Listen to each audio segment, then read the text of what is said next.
میں اپنے تمام بھائیوں سے گزارش کرتا ہوں، دوستوں سے گزارش کرتا ہوں، بزرگوں سے گزارش کرتا ہوں، جو بھی قربانی کریں اللہ کے لیے کریں، اللہ کو راضی کرنے کے لیے کریں، کسی کو شرٹ مارنے کے لیے، کسی کو دکھلانے کے لیے، کسی کے سامنے بڑا پنی کرنے کے لیے، میں مالدار ہوں، میں اتنا بڑا کر رہا ہوں، میں ویسا ہوں، ایسا نہیں، یہ صرف اللہ کو راضی کرنے کے لیے۔ ان صلاتی و نسکی و محیای و مماتی للہ رب العالمین، اللہ نے حضور سے کہا کہ آپ یہ کہو میری قربانی، میری نماز، میرا جینا اور میرا سب اللہ کے لیے ہے جو پروردگار ہے پوری کائنات کا۔ قرآن نے کہا فصلی لربک وانحر، اے نبی آپ اپنے رب کے لیے نماز پڑھیے اور اپنے رب کے لیے قربانی کیجیے۔ لہذا اس قربانی کو صرف اور صرف عبادت کے لیے، اللہ کی رضا اور خوشنودی کے لیے کریں، کسی کو تکلیف پہنچانا جائز نہیں ہے، چاہے وہ آپ دل سے تکلیف پہنچائیں، ذہن سے، ذہنی ٹارچر کے ذریعے سے تکلیف پہنچائیں، یا اپنے جانوروں کی قربانی کی جو ویسٹ چیزیں ہوتی ہیں، جو گندگی ہوتی ہے، جو اس کے کچڑے وغیرہ ہوتے ہیں، ان کے ذریعے سے کسی کو تکلیف پہنچانا ہر صورت میں ناجائز اور حرام ہے۔ قربانی کرنا ایک سنت ہے، ایک واجب ہے، اور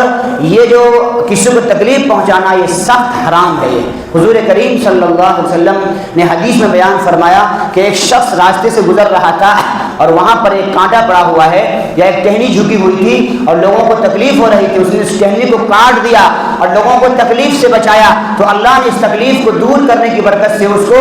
جہنم سے بچا کر کے جنت میں داخل فرما دیا۔ اب آپ یہ بتائیں، ہم قربانی جیسا عظیم الشان کام کر کے، اتنا اچھا کام کر کے، اللہ کو راضی کرنے والا کام کرنے کے بعد اس کی ہڈیاں ہم کسی پڑوسی کے دروازے پہ جا کے ڈال دیں، جا کر کے کسی سرکٹ میں ڈال دیں، کسی کے گھر کے سامنے ڈال دیں، لوگوں کو تکلیف پہنچائیں، یا کسی غیر بستی میں جا کر کے غیروں کے پاس جا کر کے ہم تکلیف پہنچائیں، یہ بالکل ناجائز و حرام ہے۔ ہماری ذمہ داری ہے تکلیفوں سے لوگوں کو بچانا